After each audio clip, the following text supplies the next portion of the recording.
1636 में उनकी बर्थ हुई और 1703 में उनकी डेथ हुई है। तो ये जो हैं ये हमारे पास ये साइंटिस्ट हैं रॉबर्ट हुक, और उन्होंने जिस माइक्रोस्कोप में डिस्कवर्ड की थी किए थे सेल, और देखकर उन्होंने सेल्स के स्ट्रक्चर्स बनाए थे इस शेप के, वो ये माइक्रोस्कोप है। ये गैलीलियो की माइक्रोस्कोप है। ये प्लांट सेल है और ये एनिमल सेल है।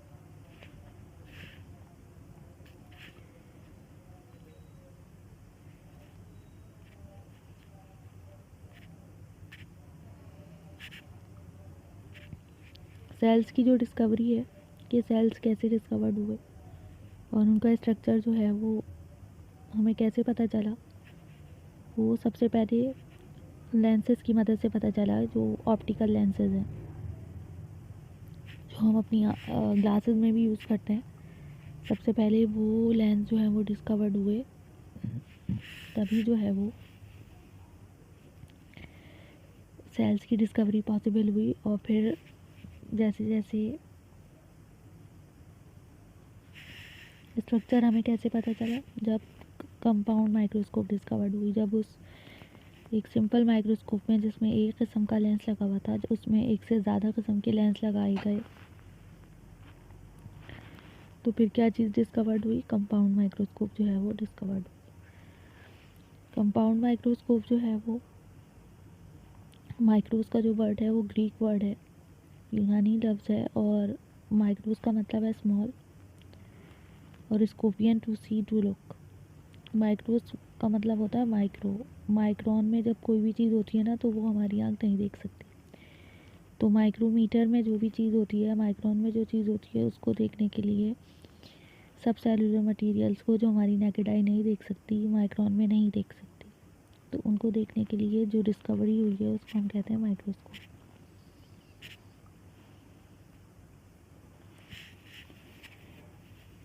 किसने इन्वेंट की थी सबसे पहले माइक्रोस्कोप? 1590 में डेविड जैनसन ने माइक्रोस्कोप जो है वो डिस्कवर्ड की थी, इन्वेंट की थी।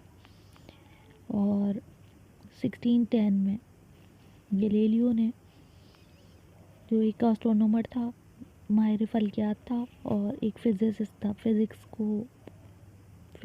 का जानने वाला था, फिज़िक्स पे उसको महारत हासिल थी, उसने उसको जो डेविड जैनसन की माइक्रोस्कोप है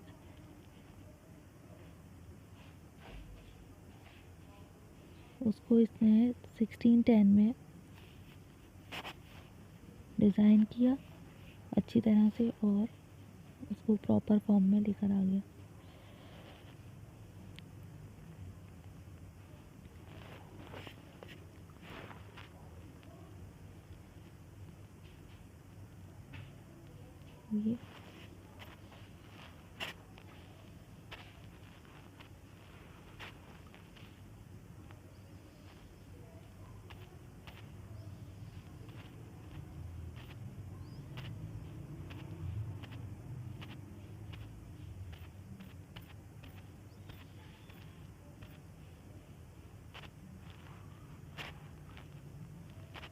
अब ये देखें कि यहाँ पे जो सेल की टर्म है, ये सेल जो है वो लैटिन वर्ड है, ये भी लैटिन वर्ड में भी इसे बोला जा सकता है और ग्रीक में भी बोला जा सकता है। ग्रीक में सेल को कहते हैं काइटोस। ये सेल है ना, जिसे हम सेल इस वक्त बोल रहे हैं, इसको जब ग्रीक में देखा जाएगा तो इसका नाम रखा जाएगा काइटोस।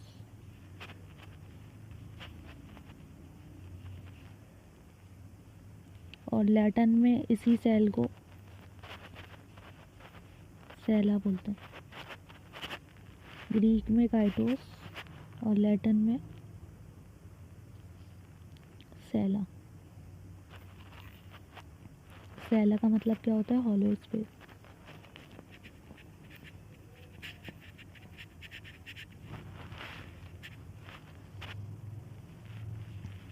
सबसे पहले किसने यूज़ की थी सेल की टर्म? रॉबर्ट हुक ने 1665 में,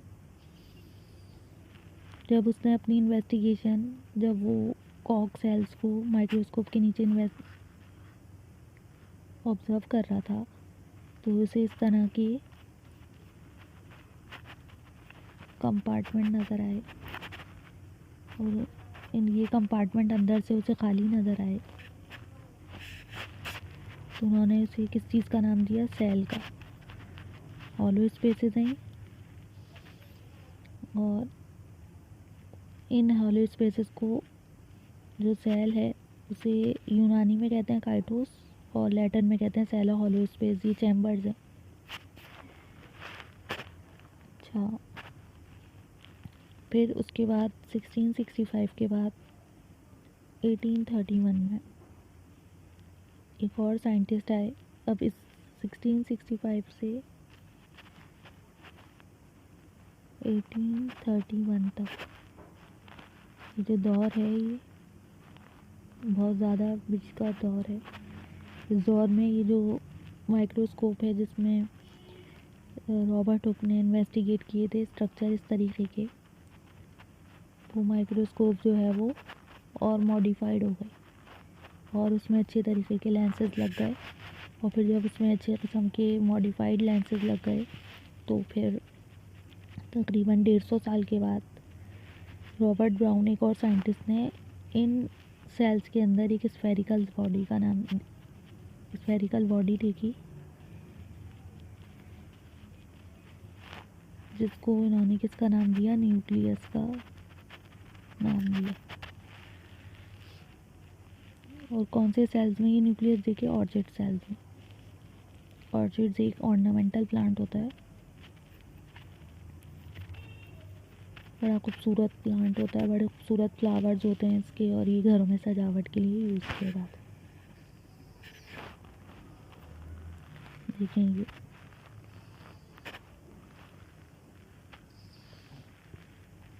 Robert Hooke and early microscope, first drawing of cell. ये देखें, why do you think Robert Hooke called these cells? क्या आप ये जानते हैं कि रॉबर्ट हुक ने इनको सेल्स का नाम क्यों दिया? जैसे ये जो कॉर्क है, ये जो आपको ये नज़र आ रही है, ये स्ट्रक्चर, ये कॉर्क है, ये बार्क है, ये छाल है, ये लकड़ी है। इसको, इस लकड़ी के इसने छोटे छोटे पीसेस लिए, और उनको जब माइक्रोस्कोप के नीचे ऑब्जर्व किया, तो उसे इस तरह के शहद की मक्खियों का छत्ता होता है ना, इस तरह के काली काली चैम्बर्स नज़र आए।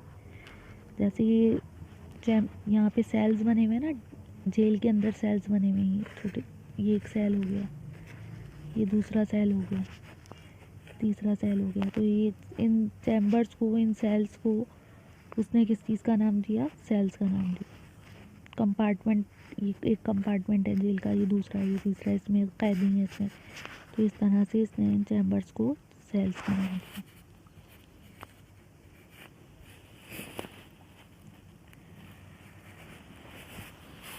इसके बाद जब ये सारी चीज़ें डिस्कवर्ड हो गई, तो दो और साइंटिस्ट 1838 में शेल्डन और 1839 में शिवान, उन्होंने पार्टिसिपेट किया। उन्होंने ये कहा कि जितने भी लिविंग ऑर्गेनिज्म हैं, उनमें सेल्स जो हैं वो ऑर्गेनाइज फॉर्म में मौजूद हैं। शेल्डन और शिवान ने, शेल्डन 1838 में और शिवान 1839 में, उन्होंने ये एम्फेसाइज़ किया कि जो सेल्स आपको नज़र आ रहे हैं,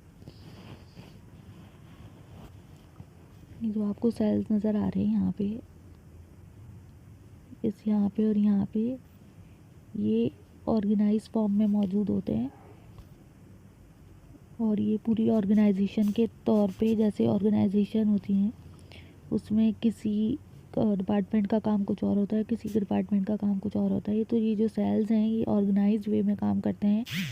कुछ सेल्स जो हैं वो टिश्यूज़ बना के कोई और किसी मखसूस काम पे लगे हुए होते हैं, कोई और सेल्स जो हैं वो उनका कोई और काम होता है। जैसे ऑर्गेनाइजेशन में मुख्तलिफ डिपार्टमेंट्स का अलग अलग काम होता है, इसी तरह से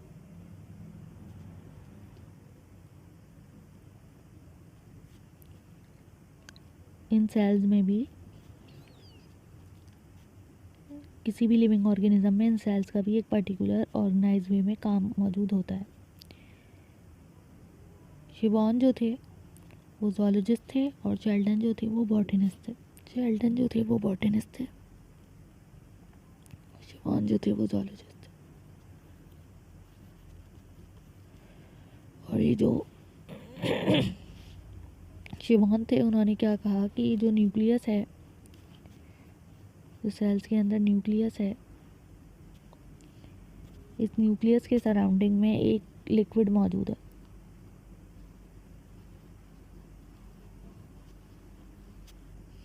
न्यूक्लियस के गिर्द में एक लिक्विड मौजूद है। यहाँ तक की बात डिस्कस हुई है कि न्यूक्लियस के सराउंडिंग में एक लिक्विड मौजूद है। अब इस इन्वेस्टिगेशन की वजह से जो सेल्स की डेफिनेशन है वो चेंज हुई। ठीक है, सेल सबसे पहले क्या था, एक हॉलो चैम्बर था, फिर उसके अंदर न्यूक्लियस डिस्कवर्ड हुआ, फिर उसके साथ साइटोप्लाज्म डिस्कवर्ड हुआ। तो न्यूक्लियस सेल की जो डेफिनेशन है वो चेंज हो गई।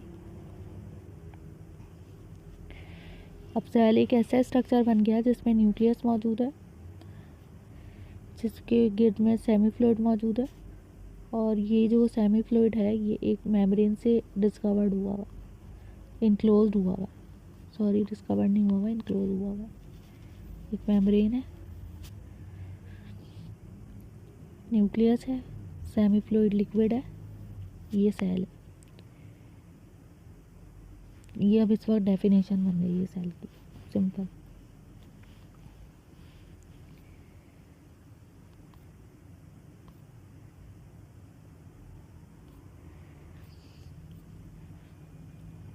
अब मैं आपको थोड़ा सा और बता दूं कि ये एनिमल सेल है, अगर यही प्लांट सेल हो जाएगा तो इसके गिर्द में एक और लेयर हो जाएगी जिसे हम कहते हैं इस मेम्ब्रेन के गिर्द में सेल वॉल।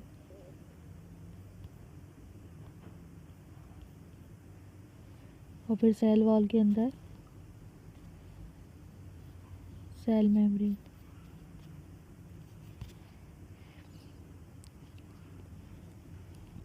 सेल की डेफिनेशन क्या हो गई? सेल एक ऐसा स्ट्रक्चर है जो मेम्ब्रेन से सराउंड हुआ होता है, न्यूक्लियस होता है, और जो लिक्विड होता है उसको नाम दिया जाता है प्रोटोप्लाज्म। देखें प्रोटोप्लाज्म में क्या क्या मौजूद होता है। Cytoplasm plus nucleoplasm, collectively called protoplasm. Nucleus के अंदर जो लिक्विड है वो, और न्यूक्लियस के सराउंडिंग में जो लिक्विड है साइटो का मतलब सेल। सेल का जो प्लाज्म है वो है साइटोप्लाज्म, न्यूक्लियस का जो प्लाज्म है वो है nucleoplasm, and these are collectively called protoplasm. तो सेल एक ऐसा स्ट्रक्चर है जो मेम्ब्रेन बाउंडेड स्ट्रक्चर है जिसमें प्रोटोप्लाज्म मौजूद है, और इस प्रोटोप्लाज्म में न्यूक्लियोप्लाज्म और साइटोप्लाज्म की बात हो रही है। एनिमल सेल में प्लाज्मा मेम्ब्रेन के साथ साथ सेल वॉल भी मौजूद होती है। ये सेल वॉल,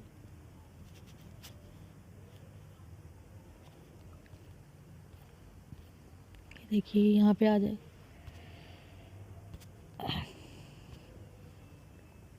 ये प्लांट सेल है, ये एनिमल सेल है।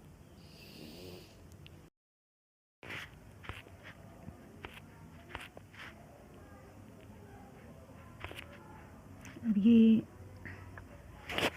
वही वाला प्लांट सेल के पास सेल मेम्ब्रेन के साथ साथ एक और एक्स्ट्रा वॉल मौजूद होती है जिसे सेल वॉल कहते हैं, जिसकी वजह से प्लांट सेल जो है वो रिजिड होता है as compare to cell membrane, कि इसमें सेलुलोज वगैरह मौजूद होता है और ये टर्गर प्रेशर को झेल लेता है as compare to cell membrane. ये साइंटिस्ट हैं, ये 3 साइंटिस्ट, ये रॉबर्ट ब्राउन है और ये 3 साइंटिस्ट हैं जिन्होंने जो है वो सेल थ्योरी जो है वो प्रपोज की। शेल्डन शिवान और डी वेट्स, रोडोल्फ जेनसन।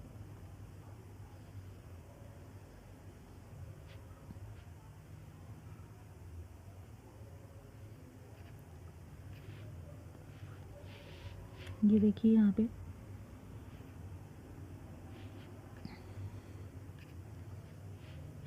ये रॉबर्ट ब्राउन का जो क्लेम था और जो जिससे उन्हें फेम हासिल हुआ, क्योंकि उन्होंने सेल का न्यूक्लियस डिस्कवर किया था ऑर्चिड सेल्स में, जो उन्होंने माइक्रोस्कोप के नीचे देखे थे।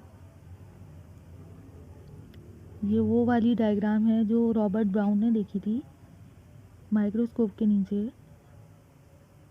उन्हें इसके अंदर, इन सेल्स के अंदर epidermis cell 20 orchids epidermal cells, ये ऑर्चिड के एपिडर्मल सेल्स हैं।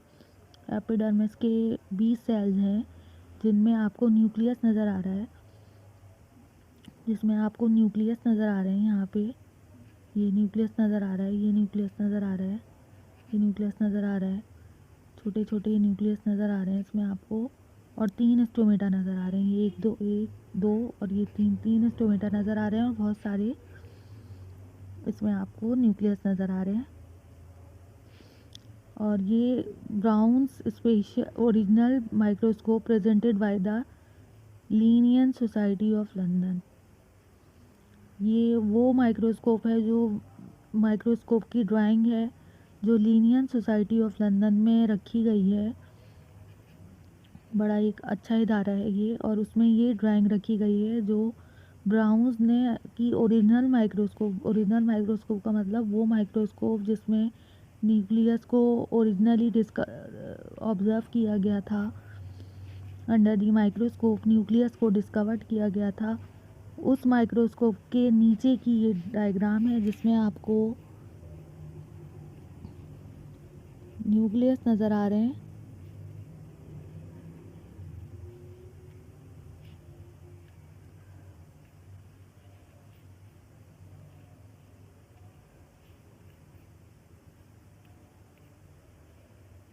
और न्यूक्लियस के साथ साथ आपको स्टोमेटा भी नज़र आ रहे हैं, स्टोमेटा भी नज़र आ रहे हैं। ये स्टोमेटा, ये स्टोमेटा, ये स्टोमेटा। ये देखें cell wall, cell membrane, vacuole, plant cell में एक बड़ा लार्ज वैक्यूल होता है, mitochondria, Golgi apparatus, nuclei, endoplasmic reticulum, cytoplasm, एमाइलोब्लास्ट,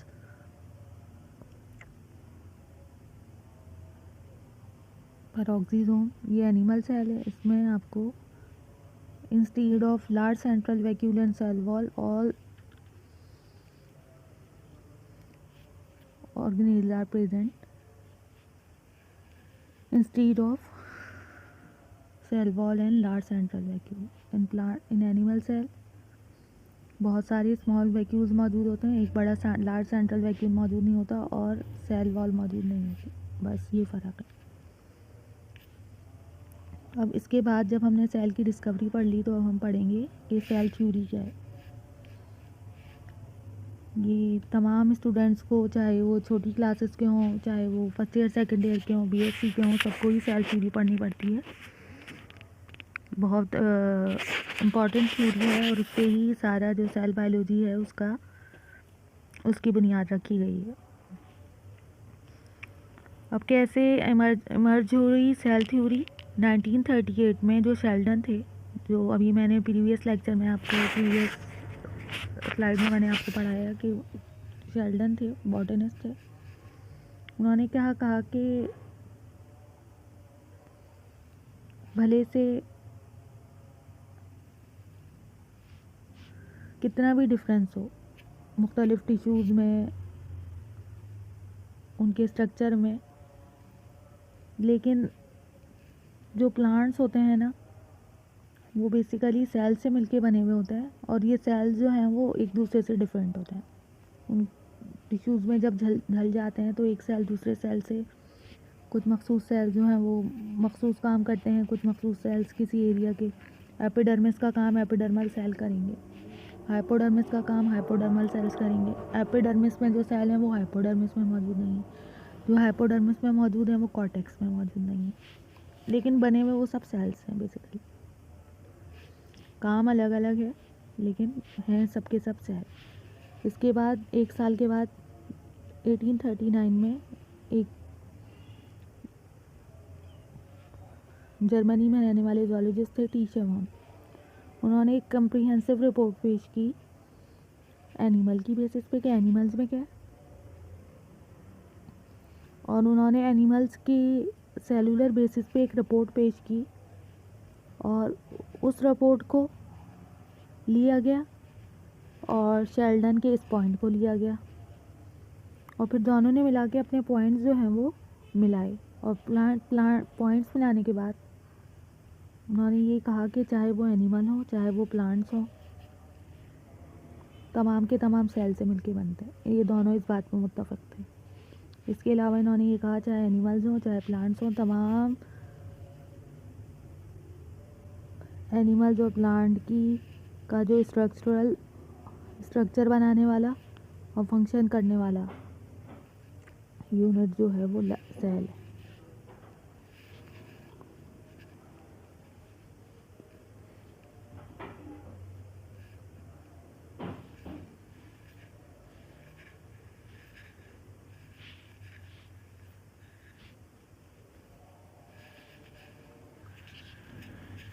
इसके बाद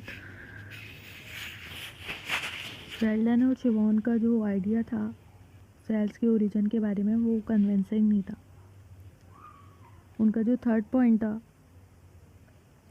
वो उस पॉइंट ने किसी को कन्विंस नहीं किया, और उन्होंने ये बोला कि सेल जो है वो एक डी नोवो स्ट्रक्चर है। डी नोवो स्ट्रक्चर का मतलब क्या है कि जो सेल है वो नॉन सेलुलर मटेरियल से अराइव हुआ है। जैसे उनका ये मानना था कि एक सेल जो है वो तकसीम के मरहले से नहीं गुजरा, उससे 2 डॉटर सेल्स नहीं बने। ऐसा नहीं हुआ कि कोई पेरेंट सेल हो और फिर नया सेल अराइज हो, वो इस पर मुत्तफिक नहीं थे। उन्होंने कहा कि सेल जो है वो नॉन सेलुलर मटेरियल से अराइज हुआ है, किसी भी हवा से, एयर से, वाटर से, सॉइल से, एनवायरनमेंट से, किसी भी चीज़ से अराइज हो सकता है, लेकिन ये एक नॉन सेलुलर मटेरियल जो कन्विंसिंग नहीं था। आप लोगों ने पढ़ा होगा सिम्बायोसिस, एसिम्बायोसिस और सिम्बायोसिस, ये बायोजेनेसिस और बायोजेनेसिस। बायोजेनेसिस में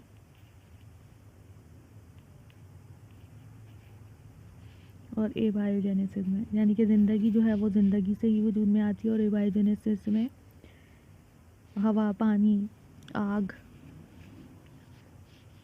और दूसरे जो अवामिल हैं उनसे ज़िंदगी जो है वो वजूद में आने की बात की जाती है। तो फिर इस पॉइंट को किसने कन्विंस किया?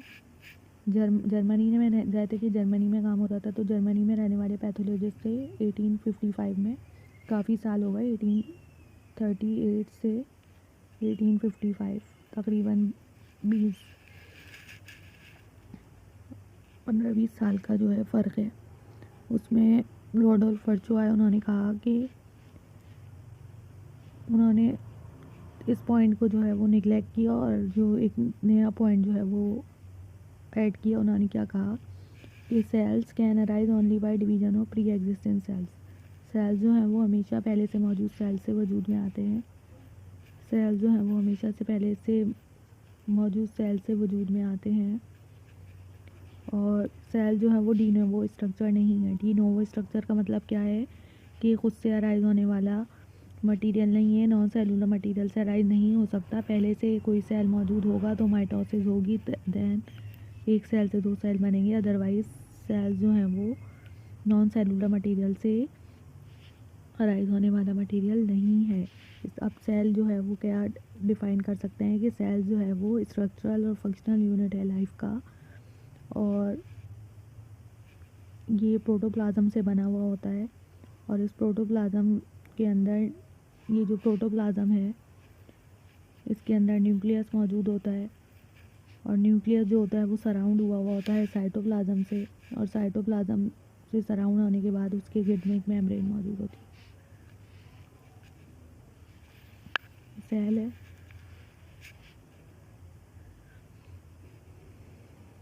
जिसके अंदर प्रोटोप्लाज्म है।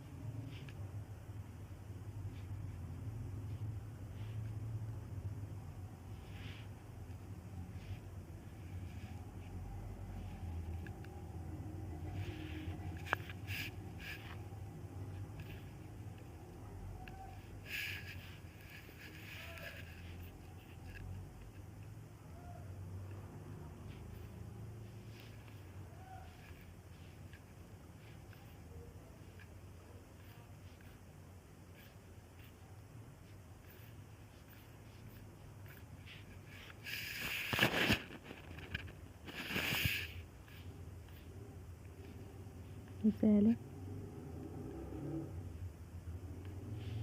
इसमें न्यूक्लियस है, न्यूक्लियोप्लाज्म, फिर साइटोप्लाज्म, और ये साइटोप्लाज्म सराउंड हुआ है मेम्ब्रेन से। तो ये सेल बन गया। सेल क्या हो गया, प्रोटोप्लाज्म पे कंसिस्ट करता है। प्रोटोप्लाज्म में न्यूक्लियस और साइटोप्लाज्म मौजूद होते हैं। ये न्यूक्लियस है, ये साइटोप्लाज्म है, और ये बाउंड हुआ होता है सेल मेम्ब्रेन। प्लांट सेल में सेल मेम्ब्रेन के सराउंडिंग में एक और मेम्ब्रेन होती है जिसे सेल वॉल कहा जाता है। ये सेल वॉल है, ये सेल मेम्ब्रेन है, ये प्रोटोप्लाज्म है, और ये न्यूक्लियस। आई होप आप लोगों को ये टॉपिक समझ में आया होगा।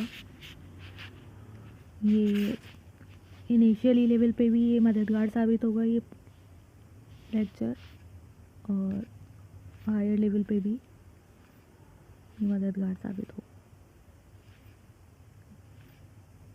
तो आप इससे मदद ले सकते हैं। ये इसमें आप साइंटिस्ट देख सकते हैं, इसमें आप ये सारी माइक्रोस्कोप की न्यूक्लियस कैसे डिस्कवर्ड हुआ। तो आज का टॉपिक यहीं तक था। ज़्यादा से ज़्यादा वीडियोस देखें, चैनल को सब्सक्राइब करें, लाइक करें, और अपने दोस्तों